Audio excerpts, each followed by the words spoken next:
What up? What up? Welcome to Believe in Rams, presented by FanDuel. Erin Coscarelli back with you guys. We are literally like almost 2 weeks out from the draft. We have a very special guest for you today.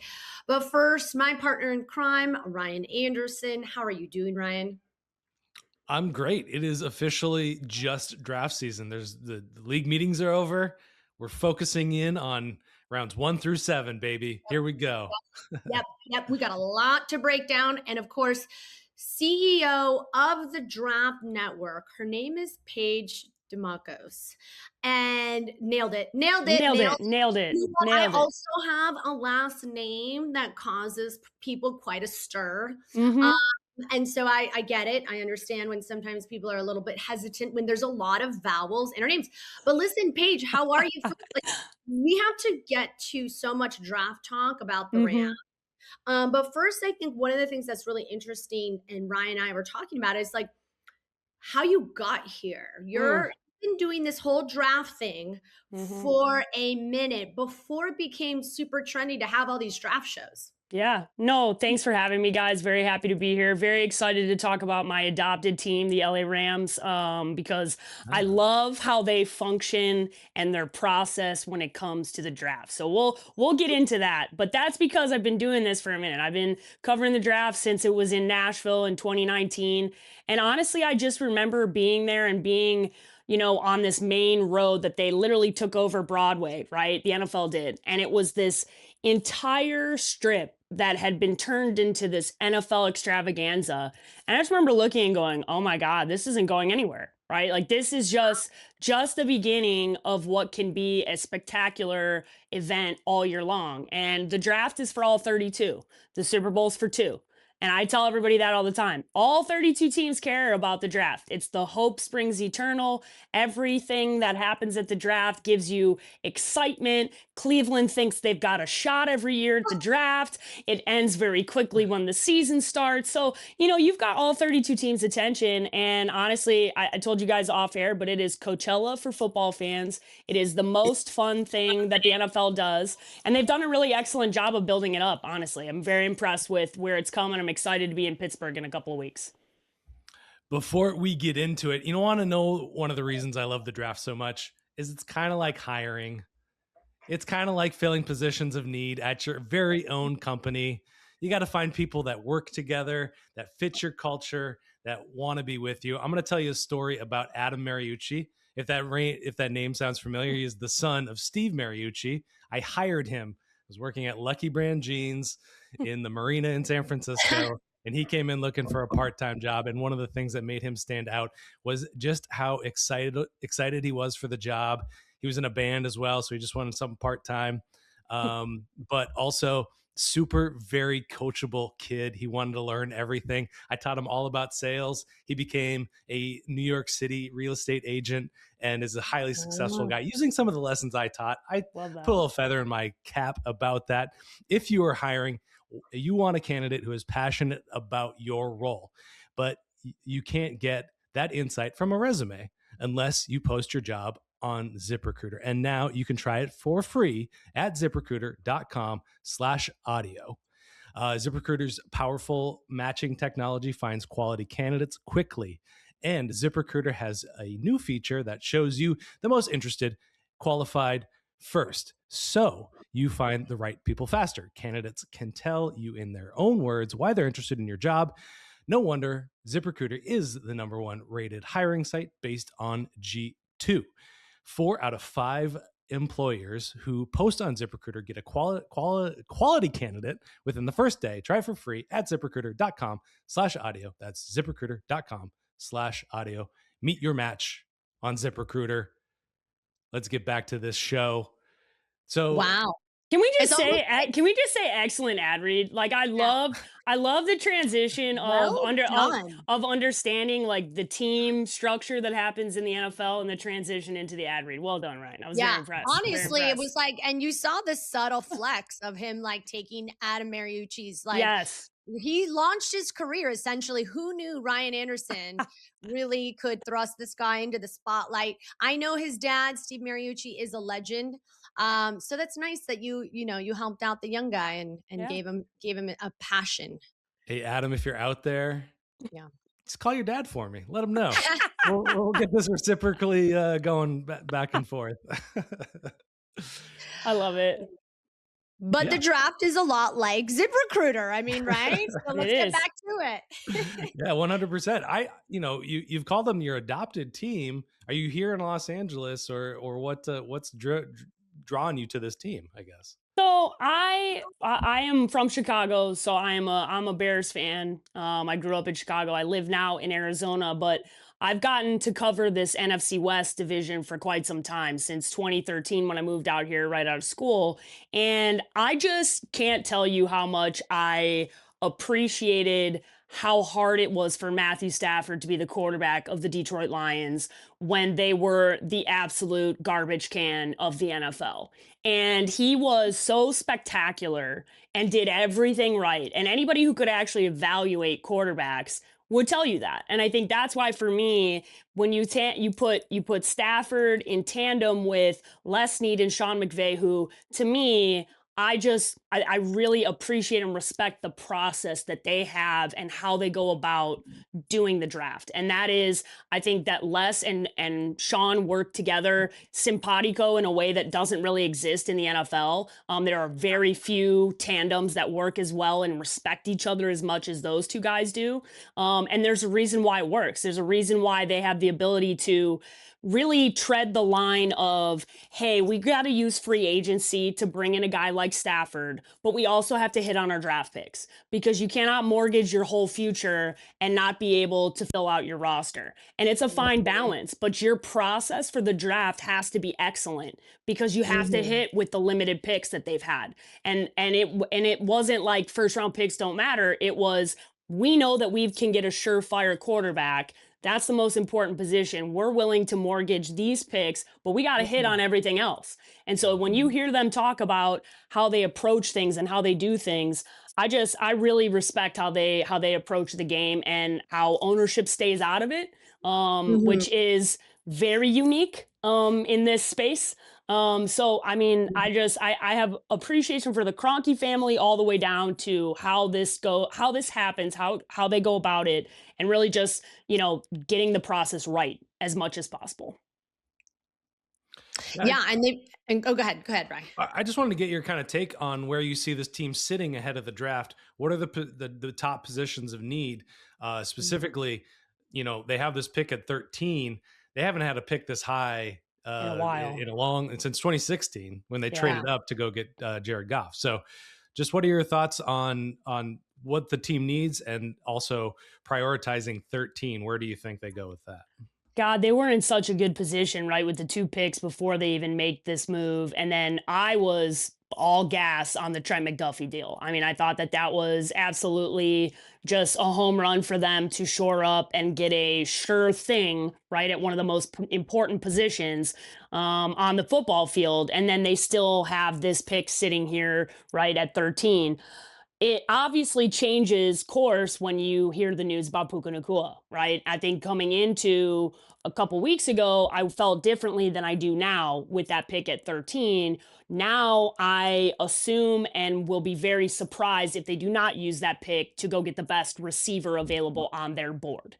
I do not think that would have been the case a couple weeks ago before the Puka news. But because this is going back to their process, right? When you do things the right way, most of the time, you give yourself room when there are mistakes and things that happen outside of your control. This Puka Nacua thing is outside of the control of the team and the organization. But because they've done things well, they have this ability now. They had 2 first-round picks. They used one to shore up one side. Now they've got this other pick that they can sit there, let the draft fall to them, and get the best guy on their board. The good thing for them is there are a lot of great, talented receivers in this class. A lot of guys you can really like. And on top of that, you hope that when you bring, obviously, Davante Adams and you have Puka when he does come back, hopefully healthy and back in this lineup, you've got another star receiver, and all of a sudden Matthew Stafford's probably setting records past what he did last year. So to me, I think they're going to go receiver and it's going to be the best guy available. And it might surprise people because they tend to value players differently than a lot of the NFL does. So I would not be surprised if it's a different receiver than maybe everybody's thinking, because there's quite a few guys in this class that I think are worthy of first round picks when it comes to the receiver class. And I trust the evaluation from those guys. So, whatever receiver ends up being there for them at 13, I do envision that's where they'll go now with the Puka news. You said a few things that were really interesting in there, Paige. You said that they evaluate or they value differently. So you wouldn't be surprised if you saw a player that might not be the obvious player. In what way do you think that the Rams value or evaluate talent differently? Because I definitely agree with that. But I'm just They curious. Yeah, so I spent a lot of time with them and asked them. I talked to Les Need last year quite a while about just asking questions about the process, just trying to understand why, their how. And to me, the difference of what really sets them apart is just they have what I would say qualifications or culture, football IQ and football culture elements that they deem non-negotiables. And to me, those are different for every team. Some teams value football character more than others. Everybody's quote unquote version of football character is different, but theirs to me is a tandem of IQ and EQ. And that's the football IQ and their football emotional intelligence, because Sean is young enough to understand, and because he's in LA, I think is more progressive in the understanding of younger men and how they're coming into this league with a different mindset than a lot of guys were even just 5 years ago. How tremendously things have changed with NIL, with everything just at the transfer portal. Just understanding the mindset and the psyche to me is something that Sean does better than anybody. And also, you're talking about football genius. Like, let's put everything aside. Sean is a genius. His recall is insane. There's no other word to use. So when he's looking at things and watching tape, he sees things that other people do not. That's not BS. That's just facts. That's him. He sees the game totally differently. So to me, they have a secret sauce that is EQ and IQ together that they define within that, and they don't go outside of that. There are things to them that are absolutely non-negotiables. And when you look at who they've drafted in the last 5 years, right, there is a theme. Like, you see the guys that they have on the field, the Jared Verses of the world, like they feel like a Rams player. And we can't necessarily put our finger on it, because at the end of the day, it's their version of it. But what I can tell you is I have yet to meet a player from there that I don't think has high emotional intelligence. Good conversations. They're smart. These are smart men every time. And I think that to them matters. And to me, if I was running a team, it would matter to me as well. Yeah, super, super interesting. And we talked a little bit about their trading back ability. At 13, they find themselves outside of that blue chip area, I would say. Are there players that they should consider trading up for in this draft that would meet some of their needs? Or is there a possibility of a trade back scenario where they could still find maybe that wide receiver or edge rusher or what have you? I think they're more likely to trade back than they are to trade up, because I think the reality is there is a cluster of receivers that are all kind of in the same bucket as far as evaluation goes. And I could see them trading back a few spots and taking a guy that they're more comfortable with, a guy like a KC Concepcion from Texas A&M, a guy like Makai Lemon, even Malachi Fields from Notre Dame, who hasn't been getting talked about that much. I think look at what they've done. Puka is a great example, right? A guy that had a great Senior Bowl. If you were there at the Senior Bowl, I remember, but somehow manages to slip into the 5th round, right, where he ends up getting drafted. So I think they're more likely to move back and let the draft come to them. But I really think, depending on at least who I've talked to and what I expect to happen early on, there are a lot of defensive players. This is a heavy edge class. I do envision that those guys will go earlier. I don't envision this being I don't think Ty Simpson's going to go early, even though Dan Orlovsky wants to talk about it. Nobody else has him that high. I don't envision that impacting them, but I do think there will be receivers that they like that are at 13. So I do think they are likely to stand pat and take somebody there. And to me, I'm excited to see who they take because, like you guys said, it's been a minute since they've been up. And honestly, this is the first time we're seeing Sean, obviously in tandem with Les, do this together in the first round, right? Well, other than that Jared Goff, that wasn't their move. They weren't together. And so I'm excited to see what they do here. This is gonna be fun to see who they take and who they like, because there's a lot of receivers to like in this class. You know, I bicker with my better half, my other half, Ryan, all the time, because I think the thing that's the most fascinating about the Rams, and we talk about it, just in terms of how you mentioned Les Snead and Sean McVay's relationship. Like, I would love to know, do they text with emojis? Like, how do they communicate with each other? Because you're absolutely right. They're kind of like they're the odd couple because they're both like brains, but one's much more intense than the other is a little bit more reserved. Isn't Les from like the South, right? Yes, they're total opposites. Les is like good old Southern boy, and Sean is so LA. Right? Like it's LA. Sean is Hollywood. Like the whole time I saw him walking around at the NFL owners meeting, he had sunglasses on. Inside, outside, didn't matter. That man did not care. And Kyle Shanahan was 2 feet away from him talking smack about the game being played in Brazil or whatever he was talking about, and how it gets taken over by Niner fans. And I'm watching Sean and I'm like, oh, this is funny. Like they have like this, like Sean, both of them are super competitive, but they're so different. Like they're so different philosophically in a lot of ways. The thing that people I don't think understand is the biggest problem that happens in the league is ego. Ego gets in the way. That's the problem. Whether it's an owner's ego, a coach's ego, or a general manager's ego. It's I'm not getting enough credit. I want more credit. And they have somehow figured out a way to balance, hey, we're all getting credit. Everybody understands and does their job. And it's not just them too. I'm talking ownership too, because it's a lot. Very often, the owner that gets themselves in trouble by inserting themselves into this because I want more credit. It's about me. And for whatever reason, the Kroenke family's smart. They just want to make money, man. Like that's smart people, smart business people. And that to me is actually probably the most underrated component of the Rams, is how little they involve themselves in the football personnel decisions. It is actually separate. There is a football operations department, and then there's like the Rams, like as a brand department. And they work together well, but you're right. It's so interesting to hear you say that, Paige, that a lot of breakdown in professions is just managing ego, and how can we come to the table and listen to the other person.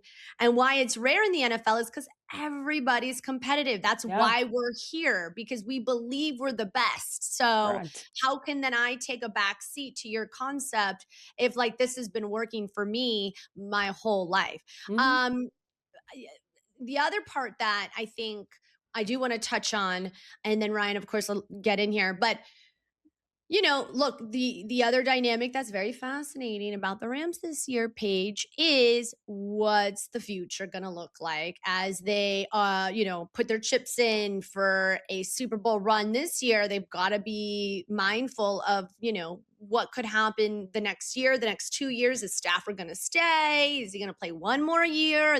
So when you look at the quarterback position, how do you evaluate it?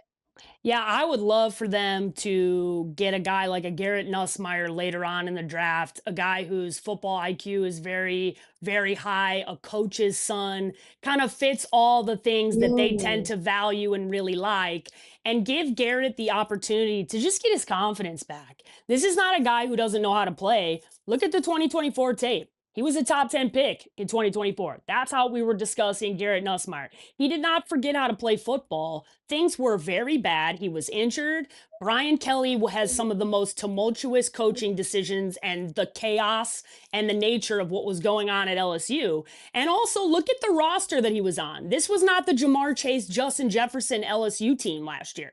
They did not have first round picks on deck at LSU or at Alabama for Ty Simpson or for Garrett Nussmeier. So when people evaluate the helmets, they tend to scout and think about the Tua Joe Burrow era. We are not there anymore. we are not there anymore. The SEC is not dominating the conversation with the top tier talent, especially at the skill positions, like they were, because NIL has changed things and the transfer portal has changed things. So I think that component of it, to me, I spent a lot of time with Garrett at the Senior Bowl. I sat behind him every day in practice as he ran 11s. I mean, I heard everything he said, all the coaching he was doing. To me, of all the QBs that were there, and there were most of them aside from Ty and Fernando that were all there, the top guys at the Senior Bowl. To me, he was the guy that stood out the most, just from he has all the intangibles that it takes to play quarterback in this league. He was doing all the right things. He was coaching the guys. It's a tough situation they get thrown into. These are not their players. These are not their plays. They get a small limited playbook coming into the week, and then they're going against the top guys. And it's those practices are really feisty. And it's the last piece of this evaluation where we get actual football stuff to evaluate, not combine shorts running in a straight line that doesn't actually mean anything for football, actual football. And to me, that's the part where Garrett really shined. And I think all he needs is the ability to get his confidence back. And who better to give him confidence than Sean McVay in that system? Sit for a year, sit for 2 years with Stafford. And he told me in the interview I had with him, who's the guy that you look up to the most in the NFL?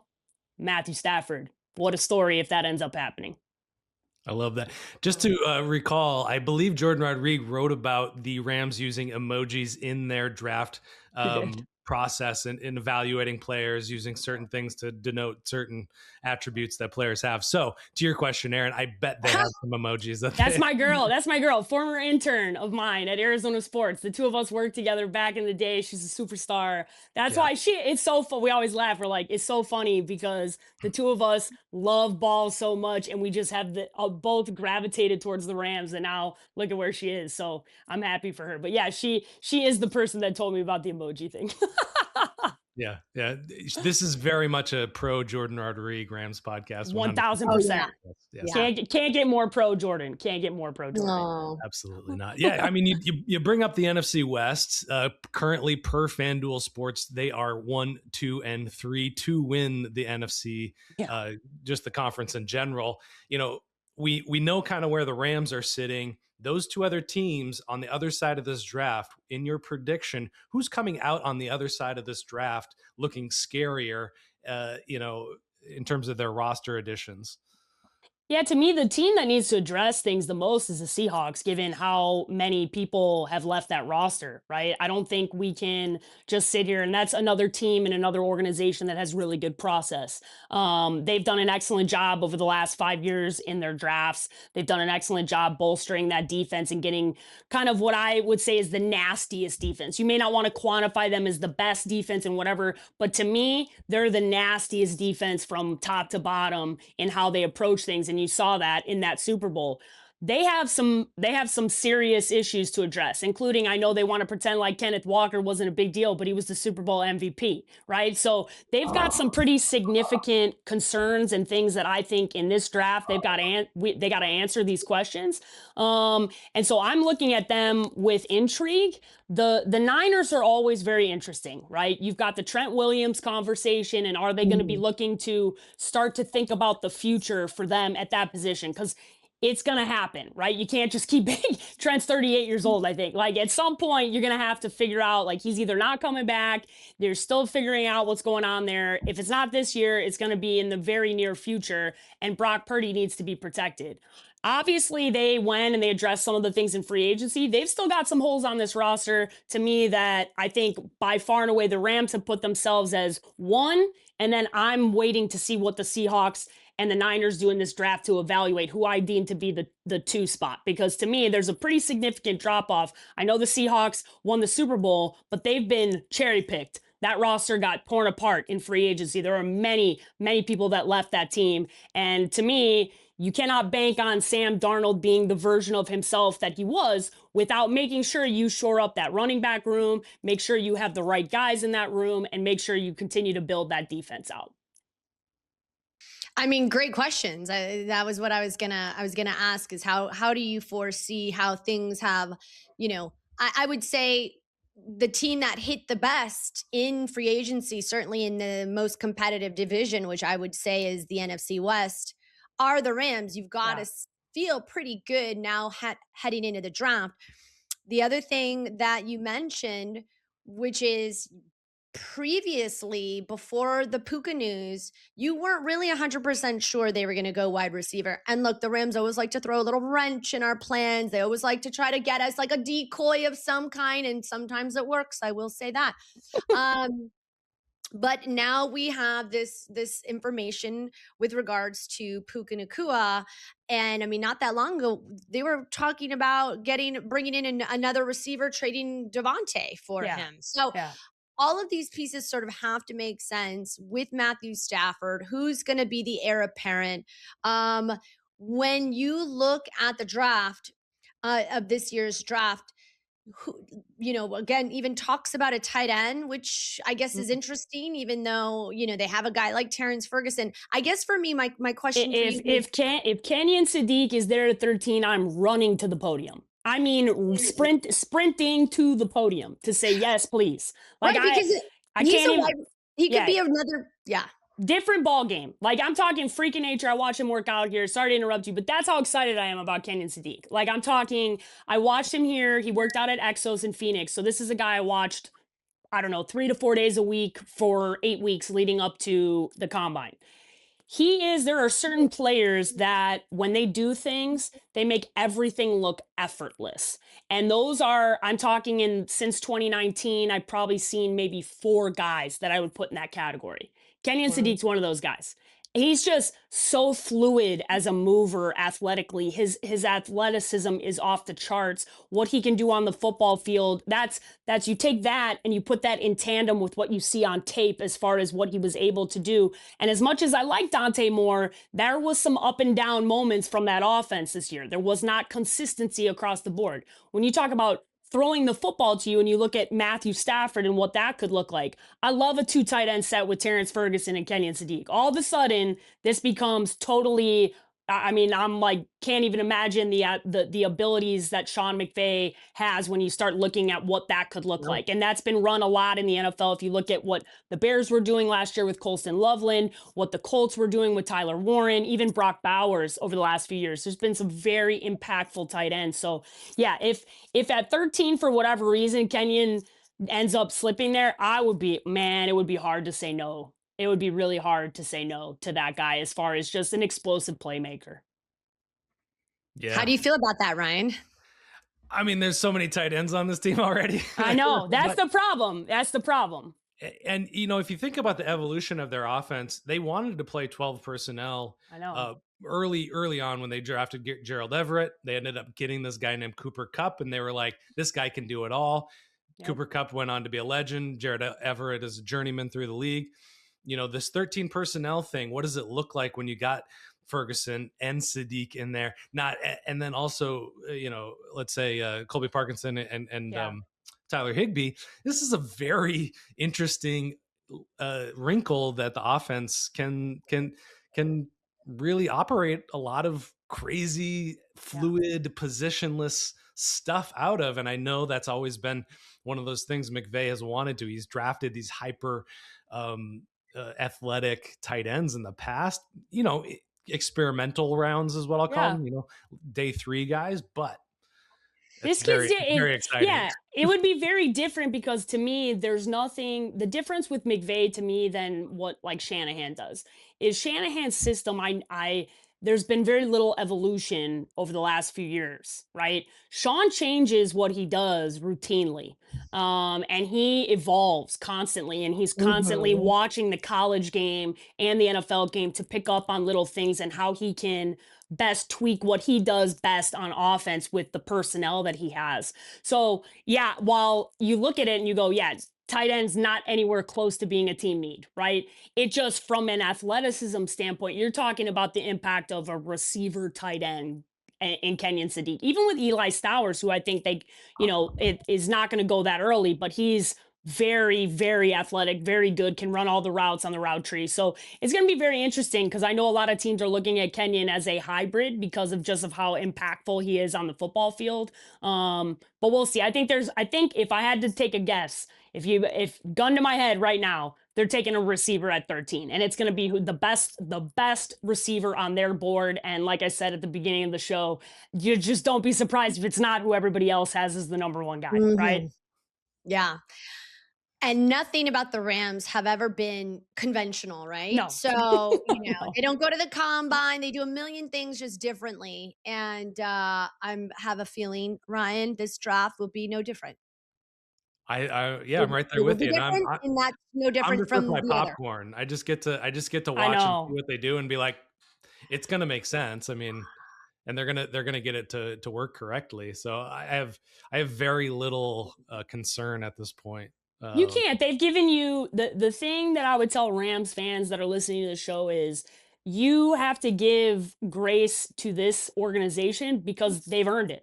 That you have to understand that they've done things well for the last period of time since they've been together. So I trust that they're going to get the right guy to add to this system. And if they decide, hey, we're going to pass on a receiver at 13, maybe they move back, they try and get a guy later on. I mean, to me, the thing that you can't bank on is them not being aggressive. We know they live like that's the Les Snead motto. Like, I'm going to do whatever I can. I'm going to make all the calls. I'm going to pick up the phone. So that's the exciting part about this draft is since I've been covering this is the least amount of picks that we can lock in going into Pittsburgh. It's one, and then nobody knows what's going on past that. And that means that this is going to be a lot of, these mock drafts, as much as people want to project that they know, the teams don't know because nobody know. There is very, very few quarterbacks in this draft. And when there are very few quarterbacks, it becomes way more interesting. So I call this an earn your money draft. This is where the GMs separate themselves who know what they're doing. And to me, Les knows what he's doing. So I'm assuming you guys are going to get yourselves some really good football players. Yeah, 100%.